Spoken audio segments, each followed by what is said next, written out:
Hello শিক্ষার্থী বন্ধুরা, আজকে আমি তোমাদের সাথে জটিল যৌগ এবং এদের সংকরায়ন ও আকৃতি মনে রাখার উপায় খুব সহজে আলোচনা করব।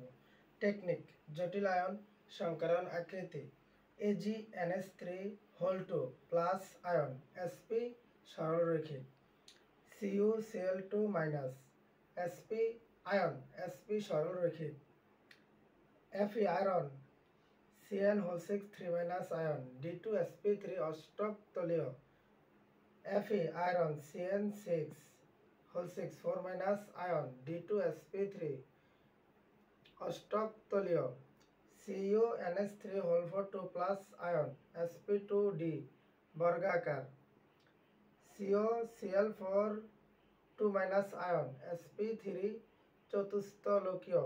এটি হলো জটিল যৌগ এবং এদের সংকরায়ন ও আকৃতি নির্ণয়ের টেকনিক বা কৌশল। তো আজকে এখানে শেষ